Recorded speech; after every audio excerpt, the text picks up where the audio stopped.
Nako, eto, matindi to, ano? E tila giyera ata to, ano? Mga kabida, ay pumalag po itong si Congressman Paulo Pulong Duterte, ano po, mga kabida.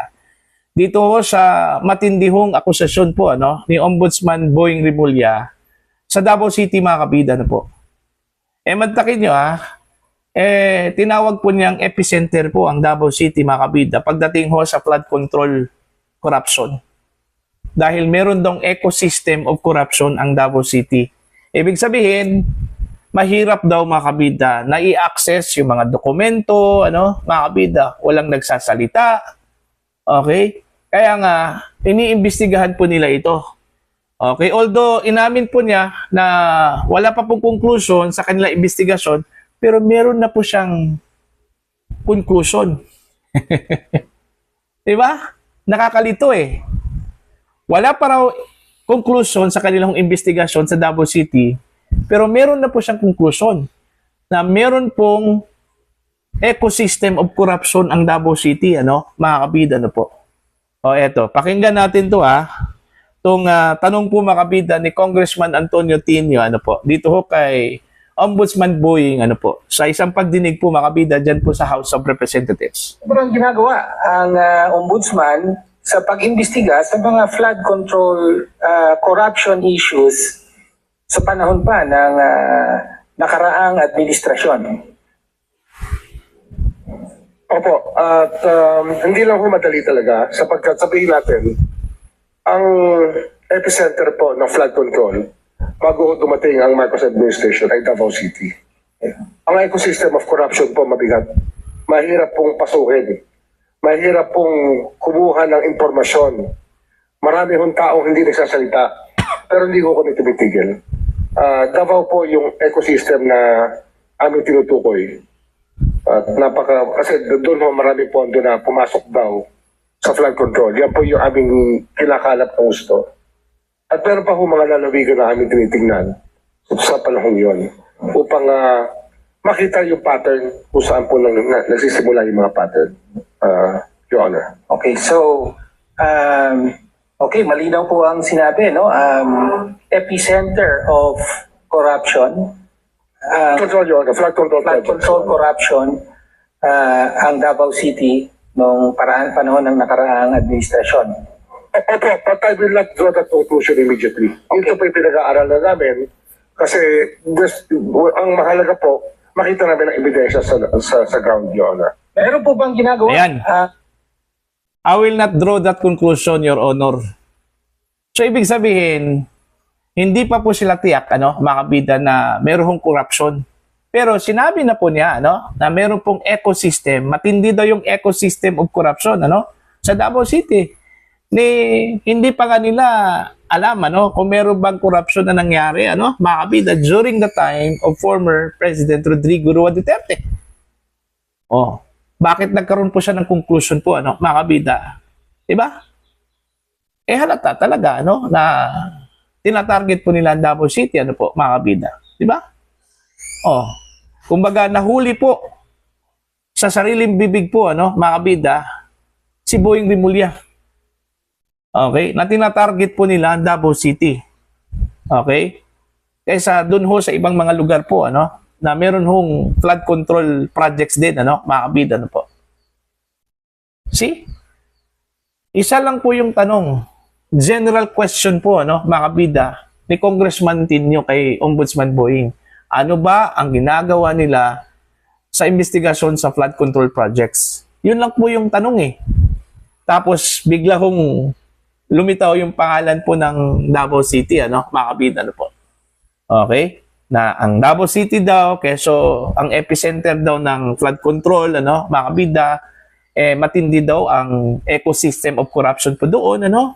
Kaya iniimbestigahan nila ngayon. O paano siya nakakonclude na merong ecosystem of corruption kung hindi pa nga tapos yung investigasyon po, ano, mga kabida, ano po. Diba? Kaya dahil dyan, bumalag itong si Congressman Pulong, ano, dito sa naging payag po ni Ombudsman Boying, ano, mga kabida, na mas nauna pa yung salita kaysa ebidensya po, ano. Wala naman pong inilatag na ebidensya eh. Dahil hindi pa po tapos yung kanilang investigasyon, ano? Mga kabida, ano po? Diba? Oh, eto. Babasahin ko po ito hong naging pahayag po, ano? Ni Congressman Paulo Duterte, ano po, mga kabida, sa kanya hong Facebook page, ano po. Ito yung kanyang sinabi po. Bilang reaction to, ano, mga kabida, sa pagbansag po, ano, ni Ombudsman Boying sa Davao City bilang epicenter daw ng corruption sa flood control projects. Okay? Eto. Boying Rimulya, bago ninyo ideklara na Davao City ang epicenter ng flood control corruption noong Duterte administration, baka pwedeng silipin muna ninyo ang mismong records ng DPWH. O eto, hinamon po ni Congressman Pulong. Itong si Rimulya, no? Okay? Tingnan muna yung records mula sa DPWH bago sila magsalita, no? Na meron hong corruption na nangyari. Okay? At epicenter po, ano? Makabida ng flood control corruption ng Davao City, ano po?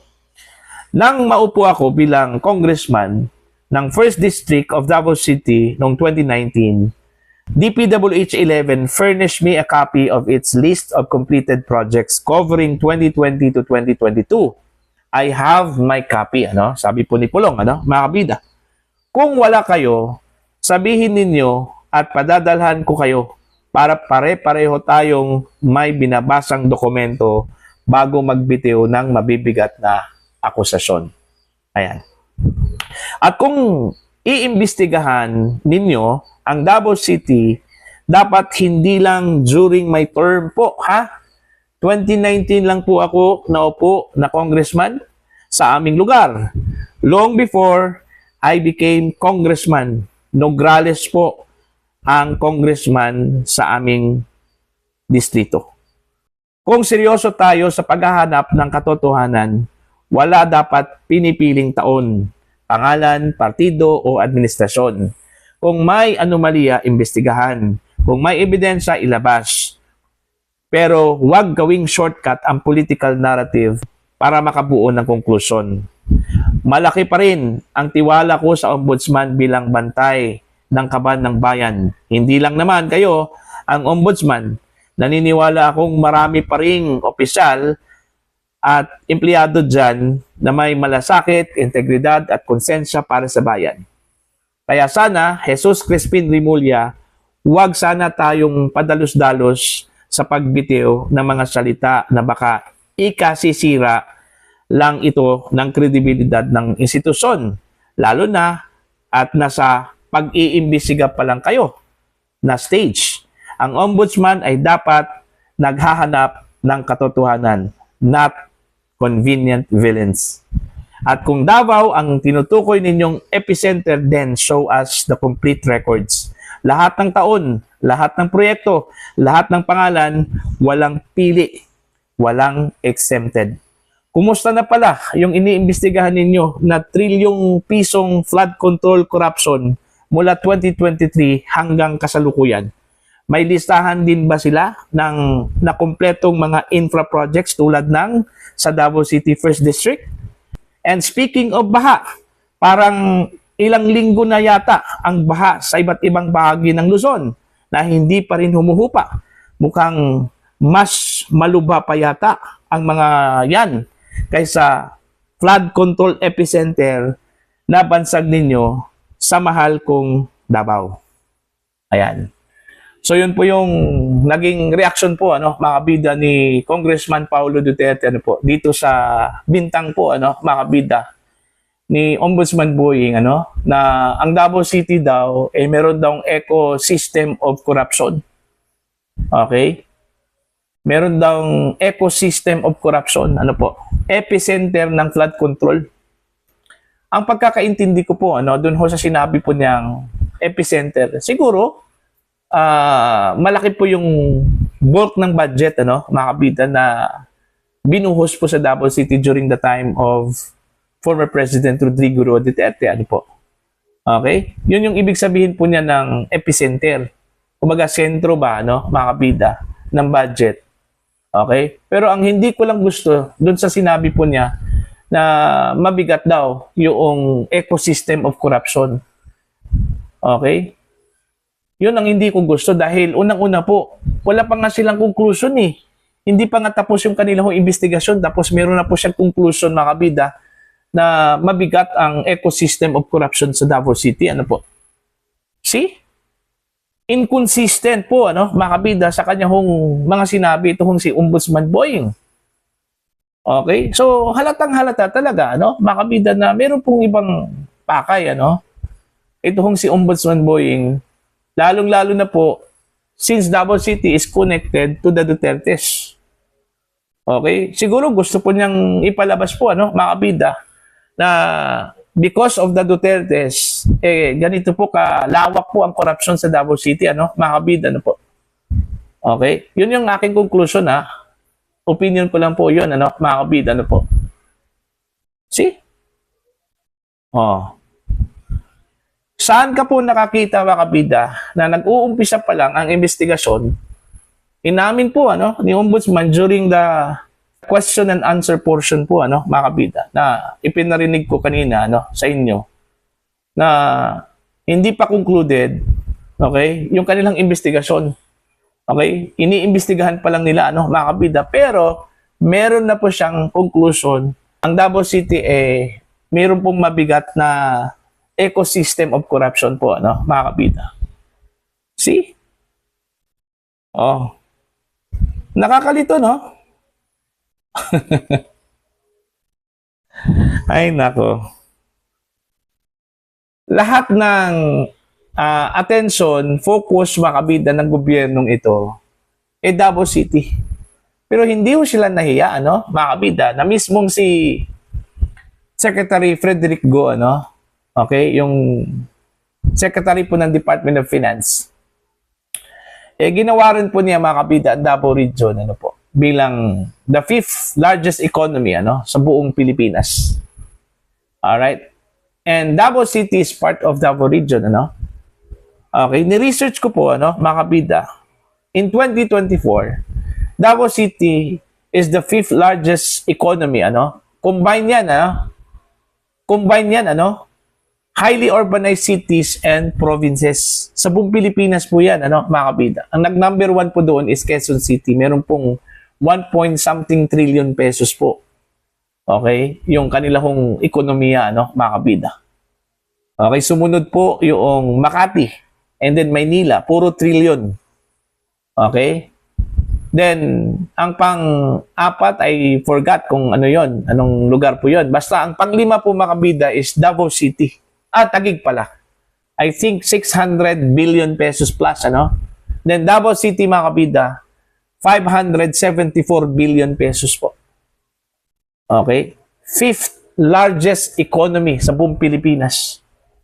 And the only city outside Luzon, na pumasok mga kabida sa top 10. Mantakin nyo yan, Kung kurap pa ang mga Duterte, hindi ganun po ang makukuhang recognition po, ng Davao City mga kabida kung kurakot pa itong mga Duterte. Look at Davao City now, mga kabida, kung ikukumpara po noon. 'Di ba? Napakalayo na po. Mas angat pa nga ang Davao City kumpara po sa Cebu mga kabida po. I think nasa 300 billion pesos lang ata yung kanilang economy po mga kabida po. Pero Davao City, alright? Davao City po, number 5. Tapos hindi ho sila nahihiya dyan. Inaakusahan po nila, mga kabida, na ang Davao City ay epicenter ng flood control corruption. Tapos, inaakusahan po nila, mga kabida, na ang Davao City meron pong matinding ecosystem of corruption. Inconsistent kung ganun. Di ba, mga kabida? So, makikita mo talaga, yung pattern, mga kabida, na ang kanilang tinatarget po is yung kung ano man po yung konektado po sa mga Duterte. So, sa madaling salita, it boils down pa rin sa mga Duterte, mga kabida, sa kanilang pamamahala. See? O inggit lang po sila, mga kabida, dahil yan po yung estado po ng Davao City po ngayon, Ako po ay taga Davao po, And I am very proud, ano, na ako po ay Dabawenyo, mga kabida. See? Kaya nga, bago ho magsalita, ano, ito hong si Ombudsman Boying, dapat meron ho siyang ebidensya. Magpakita muna siya ng records.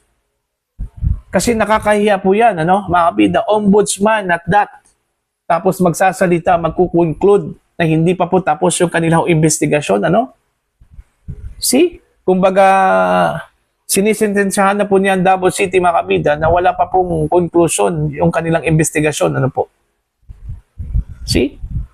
Katulad lang po, mga kabida, na sinisintensyahan po nila ang mga Duterte na kurakot, na wala man pong ebidensyang may pakita po na kurakot ang mga Duterte, ano po? Diba? Mga kabida, ano po? Napakasakla po, ano? Okay? Dahil, yun nga it boils down pa rin dun ho sa kanilang goal. Ano po yung kanilang goal? To erase the Dutertes, ano? From the political scene.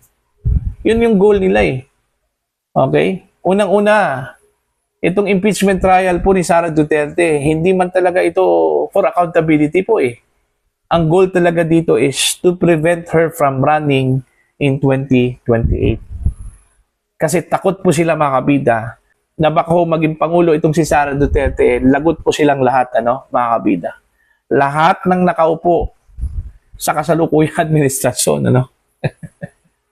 Kaya lahat po ay gagawin po nila, no, mga kabida, para lang po hindi ho makabalik, ano, sa posisyon ang mga Duterte, ano po.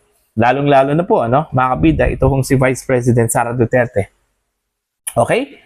So, what do you think? Para po sa inyo, ano po ang inyong opinion at pananaw ho, ano, mga kabida, dito ho sa akusasyon po ni Ombudsman Boying, ano po, na wala man lang ebidensya kung inilatag, ano, mga kabida. And Davao City, unang-una, epicenter po ng flood control projects corruption, ano, mga kabida. Okay?